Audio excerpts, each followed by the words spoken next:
¿Qué tal, amigos? Bienvenidos a la presente edición del programa, y en esta edición, el día de hoy, el temperamento político se pone cada vez un poquito más elevado. ¿Qué es lo que ha sucedido en el ámbito nacional?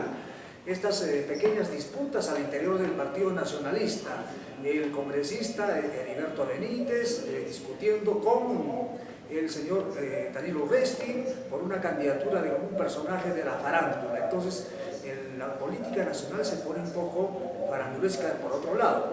Y en el ámbito local, Alan García, el Jurado Nacional de Elecciones, llegaron a nuestras blancas ciudades a efectos de realizar actividades proselitistas, tanto el candidato Alan García y por lo tanto en sus actividades propias el Jurado Nacional de Elecciones, o en todo caso la ONU, y es en estos momentos donde nos encontramos con la visita del señor Vladimir Cerrón, quien es el candidato a presidente de la República por el Partido Perú Libertario, con el cual vamos a dialogar la primera visita que nos hace aquí, por lo menos en este medio de comunicación, Canal 57.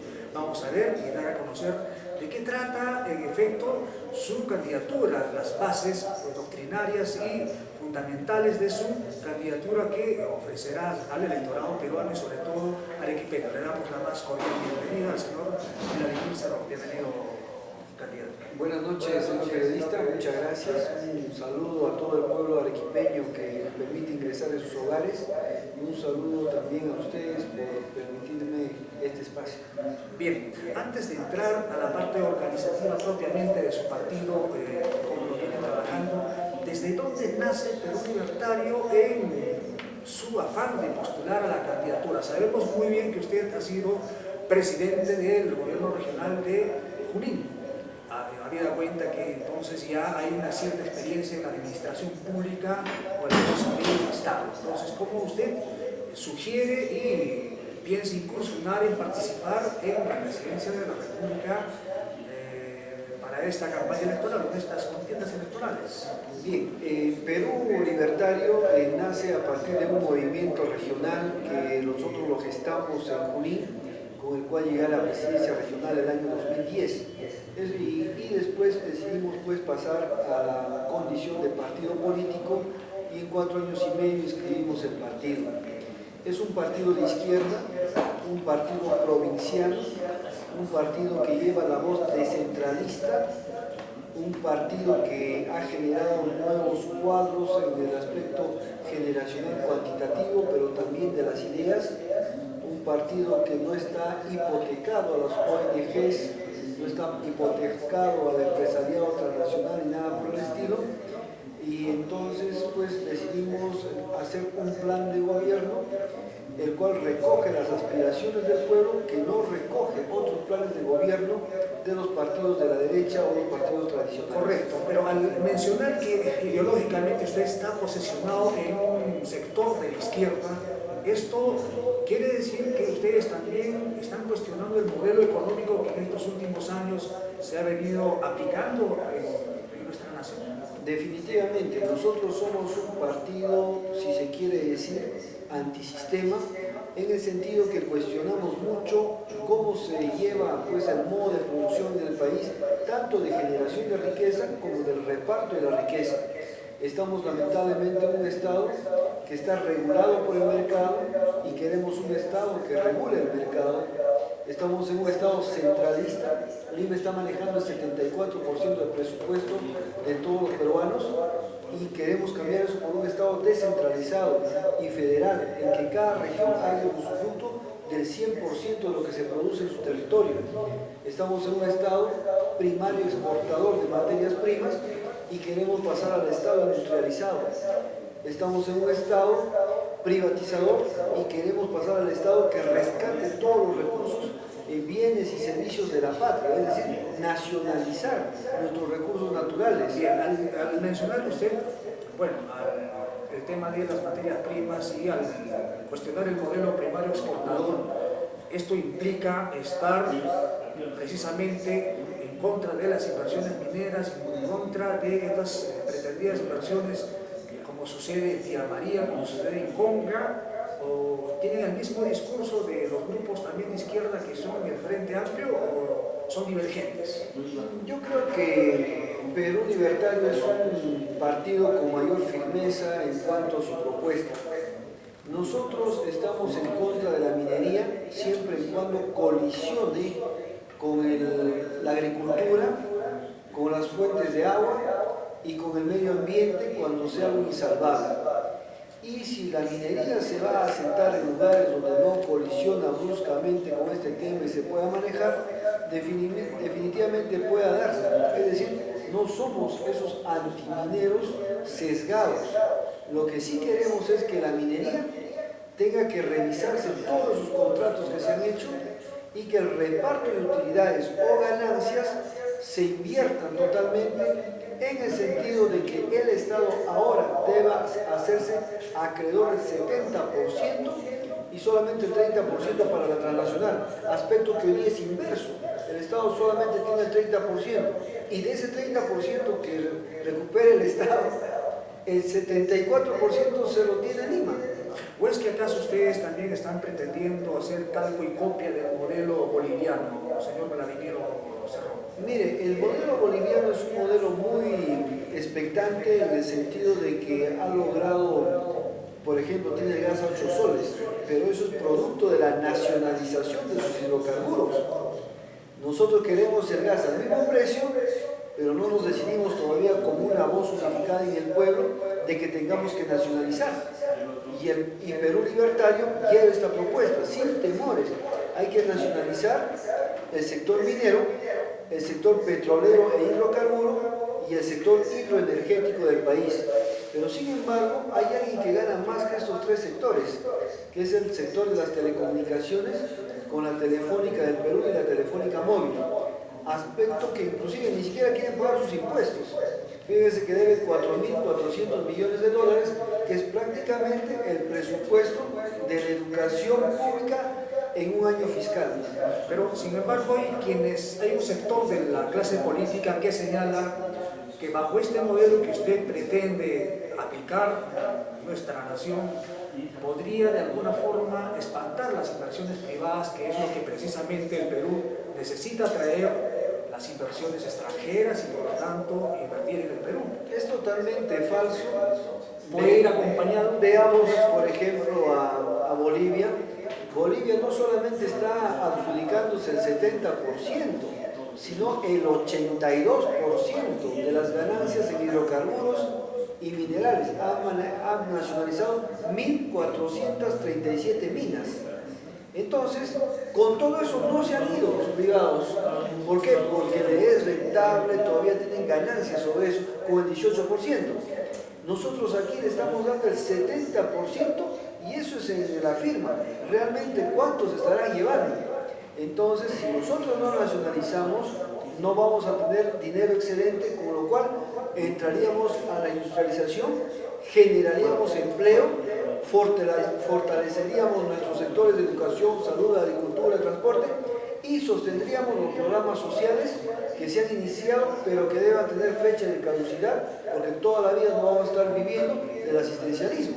Esa es la lógica con que queremos trabajar. Correcto. Ahora bien, vamos a hablar dentro de toda la gama de propuestas, tocaremos algo que precisamente el Perú necesita realizar, la reforma del Estado. Ustedes en un modelo, en un gobierno, en un probable gobierno de Perú Libertario, plantearían la bicameralidad en el Congreso, plantearían volver a la Constitución del 79 o en todo caso plantear una asamblea constituyente a efectos de poder hacer las reformas que el Estado necesita en nuestro Perú. Para atender a este punto, nosotros estamos planteando en el plano institucional que corresponde a este tema dos cosas puntuales. Primero es el cambio de la constitución política del país por una nueva, no restituir la antigua, porque la antigua se hizo ni modificación, no había globalización, nada. Definitivamente ni reforma, nueva constitución, porque en la reforma tú modificas un artículo, pero este artículo, el 18, está amarrado con el 19, está amarrado con el 20 y demás. Por eso necesitamos una nueva constitución política del país, el cual pueda hacer que la educación, la salud ya no sean servicios, sino sea un derecho social heredable para el pueblo, en el cual debemos devolver a las comunidades su derecho a su suelo en propiedad. en el cual la consulta previa tenga un carácter vinculante, el cual nos permita revisar todos los tratados de libre comercio y todas las concesiones que se han hecho de manera corrupta y fraudulenta contra el pueblo. Una constitución en la cual sea un nuevo capítulo laboral y que nuestros jóvenes no estén explotados por las AFPs pagando comisiones del 24%. Es decir, necesitamos una nueva brújula política para el país y esa es una nueva constitución. Y en el segundo punto, este Estado unitario que tenemos deba pasar a ser primero un Estado plurinacional, federal, con real autonomía de las regiones. Por ejemplo, ¿cuánto está contribuyendo Arequipa al Producto Bruto Interno del país? Cerca de 7.000 millones de soles. Sin embargo, ¿cuánto recibe su gobierno regional para el desarrollo de Arequipa? Está llegando cerca de 400 o 500 millones. ¿Qué sería si Arequipa manejaría los 7.000 millones y devengaría el 30% al gobierno nacional para que haga las políticas rectoras? Estoy seguro que hubiera acabado con el analfabetismo que hay en Huancavelica, en Arequipa, del 40% de la zona rural y hay un 4% de la zona urbana. La desnutrición crónica, tendría hospitales especializados, tendría vías de comunicación, estaría haciendo lo que quieren sus petroquímicas de Matarani, el puerto que piensan construir. Es decir, el avance sería fenomenal. Eso es una república federal autónoma totalmente. Bien, ahora por otro lado, los temas neurálgicos que está viviendo la ciudadanía arequipeña, peruana o en Lima capital, la seguridad ciudadana. Algunos candidatos presidenciales piensan que el dar las soluciones con el tema de subir o incrementar los sueldos de las Fuerzas Armadas o Policía Nacional. Hay una lluvia de aumentos de sueldos, algunos hasta los maestros pretenden triplicar el sueldo. Y el tema de la solución, el tema de seguridad ciudadana y el tema de educación, la mejora de la educación peruana, precisamente le pregunto, ¿pasa por subir los sueldos tanto a policías y profesores? No necesariamente, podría ayudar, pero no es el tema puntual. Por ejemplo, un policía ahora está ganando 3.000 soles, más que un maestro, ¿no? Y yo creo que si eso fuera la solución, ya se hubiera resuelto gran parte de la inseguridad ciudadana. Sucede que en una sociedad como la nuestra, donde está guiada por las dos reglas de la oferta y la demanda, todo lo que sea negocio va a ser bienvenido. Y la inseguridad ciudadana en este país es un negocio para ciertos sectores. Por ejemplo, para los que venden armamentos, por ejemplo, para los que tienen empresas de seguridad, que la mayoría de sus gerentes o dueños son ex generales o ex coroneles de la policía, que tuvieron la oportunidad de haber acabado con la delincuencia. Tenemos también que ver pues, algunas medidas a corto plazo de manera inmediata. Por ejemplo, prohibir ya la venta de armamentos en los bazares a los civiles. Dar una amnistía de 3 meses para el que tenga armamento ilegalmente lo entregue, caso contrario se haga una pena bastante dura. Hacer que todo el tráfico que hay en los cuarteles, que ahora están saliendo granadas, armamentos de largo alcance y todo esto, sea considerado traición a la patria. Hacer también de que los oficiales y policías ya no estén ascendiendo por temas de posgrados, que nada tienen que ver con su especialidad o por favores políticos, sino por el número de que resuelvan investigaciones y demás.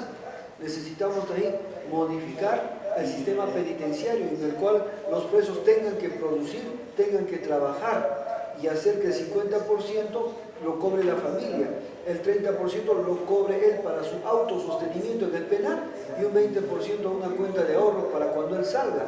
Debemos hacer que los que cumplen su pena tengan garantizado un trabajo en el Estado, porque el Estado no los quiere emplear a uno que ha salido de la cárcel. Debe darle chance, así como le da el 3% a los discapacitados, como le da el 3% a los afectados por la violencia política del país.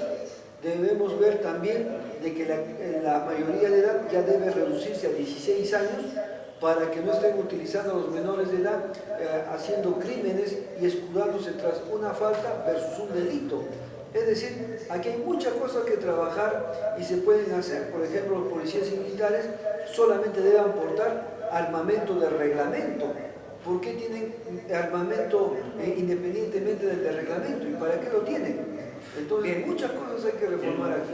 Bien, entonces estamos dialogando con el candidato presidencial, Vladimir Cerrón, que viene por Perú Libertario. Ahora, bueno, dentro de toda la gama de las propuestas vamos a tocar el tema de quién en realidad es el señor Vladimir Cerrón, un poco de su biografía, para conocer de dónde viene, por qué quiere ser el presidente de la República y qué es de profesión. Es una pregunta elemental y rápidamente vamos a pedirle al señor Cerrón que nos responda quién es el personaje que quiere ser presidente de la República.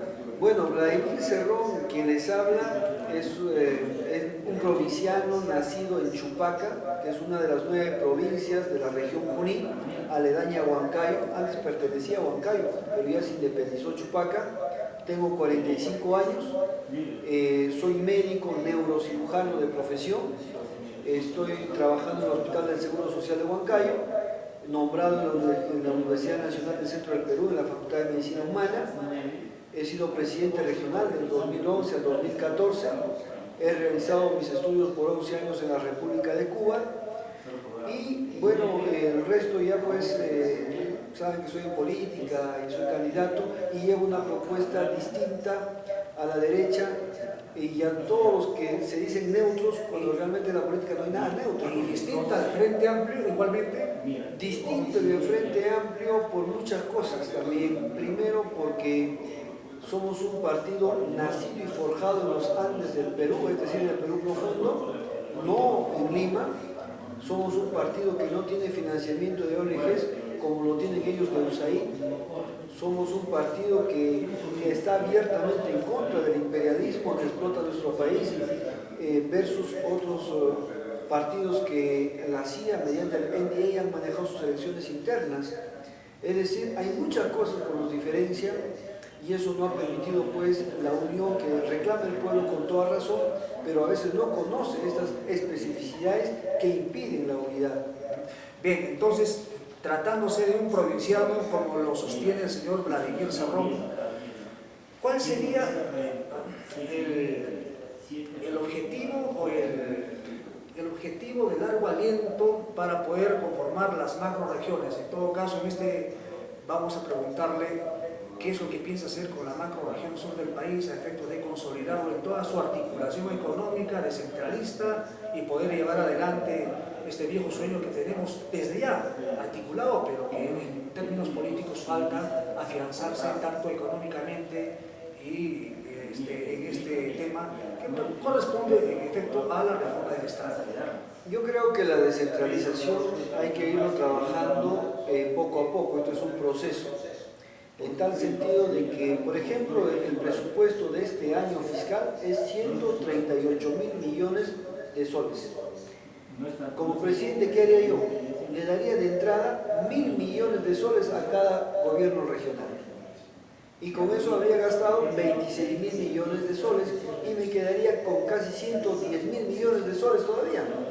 Pero este Estado centralista a Arequipa le da 420 millones, pero no llega ni siquiera a los 1.000 millones para inversión, porque si uno le suma los sueldos y salarios, aparentemente le estaría dando 1 o 2 millones, pero esos son sueldos y salarios, no es dinero para construir algo nuevo. Entonces empezaríamos por ahí la descentralización económica. Y hay una cosita, discúlpame, que aquí se ha descentralizado todos los ministerios. Por ejemplo, aquí en Arequipa hay Dirección de Salud, que es una descentralización del Ministerio de Salud, hay Dirección de Agricultura, hay Dirección de Transporte, pero no hay una dirección de un ministerio muy especial, que es el Ministerio de Economía y Finanzas. El día que hay una dirección de Economía y Finanzas en cada región, habremos empezado recién la conquista de la descentralización económica, que es el punto neurálgico de toda conquista de los pueblos que luchan contra el centralismo. La verdadera revolución y reforma del Estado sería en este caso internacional. Bien, finalmente, antes de culminar, ¿cómo marcha la parte organizativa a nivel de Arequipa? ¿Quiénes son sus candidatos al Congreso de la República? Y finalmente, a efectos que la población o la ciudadanía arequipeña conozca, doctor Vladimir Cerrón. Bueno, nosotros hemos sido el último partido en inscribir, hemos inscrito el 11 de enero como partido y el mismo día hemos inscrito la plancha presidencial. De ahí le puedo decir que nuestro vicepresidente es arequipeño, es Jesús Martín Zárate Rioja, el que va a ir también al Congreso de la República. Y también en la macro norte está representada por otro provinciano de Patas, que es Jorge Luis Paredes Terry, y por mi persona que representa la macro centro. Como verás, esto es una plancha provinciana que va a dar pelea en todo este capítulo. Y los demás cuadros que van a ir al Congreso, va a entrar a una última ratificación que lo van a hacer hoy por la noche, deben estar haciendo, porque he dado la autonomía total a la región para que pueda elegir. Y está en eso. Bien, entonces, no será la primera vez que tengamos al candidato presidencial Vladimir Cerrón de Perú Libertario en esta periplo electoral, en esta campaña electoral. Imaginamos que usted va a estar de norte a sur visitando cada región de nuestro Perú. En todo caso, le agradecemos por la visita y rápidamente diríjase a la población arequipeña a efectos de dar el mensaje correspondiente, doctor Vladimir Cerrón. Muchas gracias. Bueno, mencionarle a nuestro pueblo arequipeño, valiente, combativo, que nos ha dejado muchas lecciones de cómo se defiende la patria, mencionarle de que confíe en un partido de provincia, en un partido que se ha forjado con sus propios esfuerzos y que ya no estamos eligiendo a los mismos de siempre y que se presentan en diferentes partidos pero que son lo mismo. Alan García por un lado, su ministra Mercedes Arau por otro, Toledo por un lado y su ministro de Economía Kuczynski por otro lado, la vicepresidenta de Ollanta con Acuña por un lado y su ex viceministro Julio Guzmán por otro lado. Al final son lo mismo y marquemos la diferencia.